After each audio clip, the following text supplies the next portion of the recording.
Magandang umaga sa ating lahat at narito ang latest update hinggil nga sa binabantayan nating bagyo na si Typhoon Domeng. Si Typhoon Domeng ay hulingang namataan sa layong 710 kilometers northeast o hilagang silangan ng Itbayat, Batanes. Sa kasalukuyan, may taglayan na lakas ng hangin na maabot ng 120 kilometers per hour malapit sa sentro at pagbugso na maabot hanggang 150 kilometers per hour. Sa ngayon, kumikilos na nga yan pahilaga o northward sa bilis na 20 kilometers per hour. Samantalang umiiral pa rin nga yung southwest monsoon o hanging habagat na siya nakakaapekto ngayon dito sa may Metro Manila, Central Luzon, Bicol Region, Calabarzon, Mimaropa hanggang dito sa may bahagi ng Western Visayas. Nagdudulot ngayon na makulimlim na kalangitan at kalat-kalat ng mga pag-ulan, pagkidlat at pagkulog. Base naman sa latest forecast track ng Pag-asa, sa nakikita nga natin, itong si Bagyong Domeng ay maaari nang lumabas sa ating Philippine Area of Responsibility ngayong umaga. At inaasahan na nga natin na nagsisimula na itong humina habang tumatahak sa may katimugang bahagi ng Japan.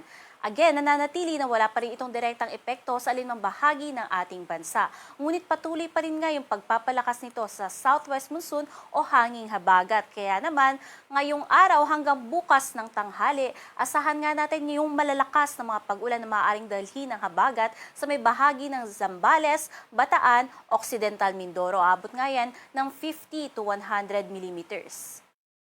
Bukas ng tanghali hanggang Miyerkules ng tanghali, asahan nga natin na mas dadami pa yung areas dito sa may Central Luzon na makararanas na malalakas na mga pag-ulan.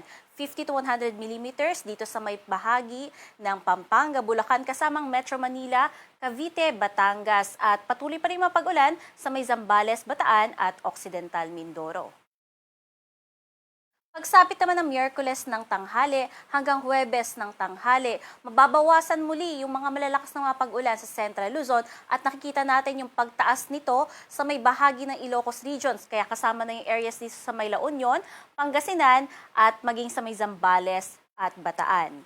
Itong 50 to 100 millimeters na mga pag-ulan ang maidudulot nito, maaari na magpabaha lalong-lalo na sa mga syudad, mga lugar na malapit sa ilog, maging yung mga lugar na nasa mababang lokasyon. Kaya iba yung pag-iingat sa ating mga kababayan, especially dito sa mga areas na na-mention po natin. At maaari din niya magdulot ng peligro ng landslide, especially sa mga highly susceptible areas.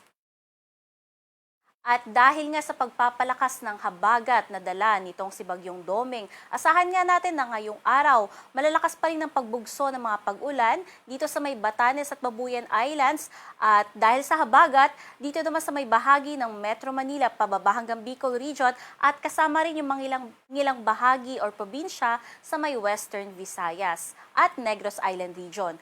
Bukas naman, patuloy pa rin yung mga pagbugso ng mga malalakas na hangin dito sa mga na-mention natin na areas, including Metro Manila at bahagyang mababawasan dito sa may Bicol Region. At mananatili na nga lamang sa northern part nito kasama ang Camarines Norte at Camarines Sur at dadagdag naman yung malalakas na hangin dito sa may Central Luzon.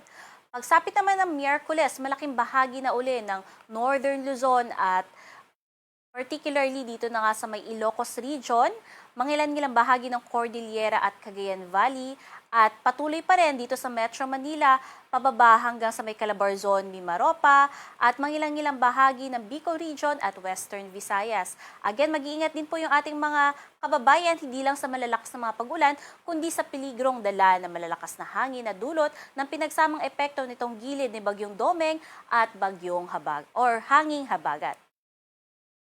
At yan ang ating latest update hinggil nga kay Bagyong Domeng. Ang susunod po natin na update ay mamayang alas 5 ng hapon. Ito po si Charmaine Varilla, nag-uulat.